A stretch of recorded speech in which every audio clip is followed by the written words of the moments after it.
అప్పట్లో 2004లో ఇక్కడ మర్రి రాజశేఖర్ గారికి కాంగ్రెస్ పార్టీలో టికెట్ రాకపోతే వారు ఇక్కడ ఇండిపెండెంట్గా నిలబడి పోటీ చేయడం జరిగింది. అప్పట్లో కాంగ్రెస్ పార్టీ తరఫున ఆ దివంగత మహానేత డాక్టర్ వైఎస్ రాజశేఖర రెడ్డి గారు చిలకలూరుపేటకి ఎన్నికల క్యాంపెయిన్కి వచ్చి కాంగ్రెస్ పార్టీ ఉన్నటువంటి హస్తం గుర్తుకు కాకుండా ఇక్కడ ఇండిపెండెంట్గా పోటీ చేస్తున్నటువంటి మర్రి రాజశేఖర్ గారికే ఓటేయమని ఇక్కడున్నటువంటి ప్రజల్ని ఆ దివంగత మహానేత వైఎస్ రాజశేఖర రెడ్డి గారు కోరడం జరిగింది. అప్పుడు ఆ ఎన్నికల్లో ఇండిపెండెంట్గా నిలబడ్డటువంటి మర్రి రాజశేఖర్ గారు 2004లో ఎమ్మెల్యేగా గెలిచారు. ఒక్కసారి ఆలోచన చేయండి, పార్టీని పార్టీ సింబల్ని కాదని ఆ దివంగత నేత వైఎస్ రాజశేఖర రెడ్డి గారు మర్రి రాజశేఖర్ గారికి ఏ విధమైనటువంటి గౌరవాన్ని ఇచ్చారు, ఏ విధంగా మద్దతుగా నిలిచారు, వారు ఎమ్మెల్యేగా అవడానికి కారకులయ్యారు అనేటి విషయాన్ని నేను గుర్తు చేస్తున్నాను. ఆ తర్వాత 2009లో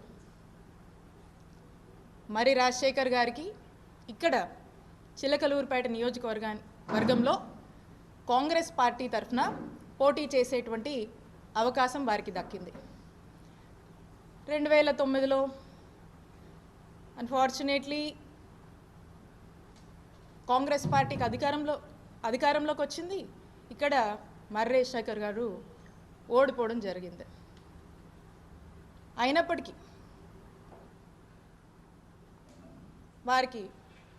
వారి గౌరవానికి ఎక్కడ కూడా తగ్గింపు అనేది జరగలేదు. ఆ తర్వాత ఆ దివంగత మహానేత డాక్టర్ వైఎస్ రాజశేఖర రెడ్డి గారి మరణం తర్వాత మా నాయకుడు జగన్మోహన్ రెడ్డి గారు వైఎస్ఆర్ కాంగ్రెస్ పార్టీ పెట్టి మరి ఆ వైఎస్ఆర్ కాంగ్రెస్ పార్టీలోకి మర్రి రాజశేఖర్ గారు కూడా రావటము, తమతో జగన్మోహన్ రెడ్డి గారితో జర్నీ చేయటం జరిగింది. అప్పుడు కూడా మా నాయకుడు జగన్మోహన్ రెడ్డి గారు అప్పట్లోనే ఉమ్మడి గుంటూరు జిల్లాకు సంబంధించినటువంటి జిల్లా పార్టీ ప్రెసిడెంట్ బాధ్యతలు కూడా మర్రి రాజశేఖర్ గారికి ఇవ్వటం జరిగింది. ఎందుకంటే తమని నమ్ముకొని అడుగు వేశారు కాబట్టి వైఎస్ఆర్ కాంగ్రెస్ పార్టీ రాజశేఖర్ గారికి ఇచ్చినటువంటి గౌరవం అని గుర్తు చేస్తూ ఉన్నాను. అంటే ఒక్కసారి ఆలోచించండి, ఆ దివంగత మహానేత డాక్టర్ వైఎస్ రాజశేఖర రెడ్డి గారు కానీ మా నాయకుడు జగన్మోహన్ రెడ్డి గారు కానీ అప్పటి నుంచి కూడా ఎటువంటి గౌరవం మర్రి రాజశేఖర్ గారికి ఇచ్చారు అనేటువంటి విషయం. ఆ తర్వాత 2014లో వైఎస్ఆర్ కాంగ్రెస్ పార్టీ తరఫున మన చిలకలూరుపేట నియోజకవర్గం నుంచి మర్రి రాజశేఖర్ గారు పోటీ చేసేటువంటి అవకాశం మా నాయకుడు జగన్మోహన్ రెడ్డి గారు ఇచ్చారు. అప్పుడు కూడా మర్రి రాజశేఖర్ గారు ఓడిపోయారు. ఆ తర్వాత ఓడిపోయినా కూడా ఏదైతే ఉమ్మడి గుంటూరు జిల్లా పార్టీ ప్రెసిడెంట్ పదవి ఉందో ఆ పదవిని జగన్మోహన్ రెడ్డి గారు మర్రి రాజశేఖర్కి కొనసాగించారు. 2019కి వస్తే అప్పుడు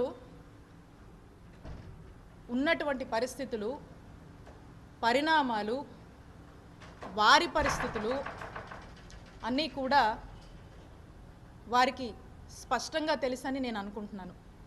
కాబట్టి మా పార్టీ ఇంటర్నల్గా 2019 ఎలక్షన్ అప్పుడు ఏం మాట్లాడింది అనేటువంటి విషయం గురించి నేను ఇక్కడ మాట్లాడదలుచుకోలేదు.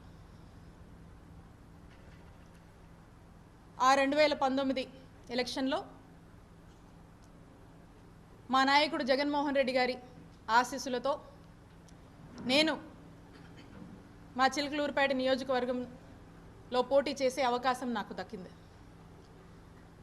ఇక్కడున్నటువంటి మా వైఎస్ఆర్ కాంగ్రెస్ పార్టీకి సంబంధించినటువంటి మా నాయకులు కార్యకర్తల కష్టంతో, మా నాయకుడు జగన్మోహన్ రెడ్డి గారి ఆశీస్సులతో, ఇక్కడున్నటువంటి ప్రజల దీవెనతో, ఒక మంచి మెజారిటీతో మొట్టమొదటిసారిగా వైఎస్ఆర్ కాంగ్రెస్ పార్టీ జెండాని ఈ నియోజకవర్గంలో 2019 ఎలక్షన్లో మేము ఎగురవేయగలిగాము.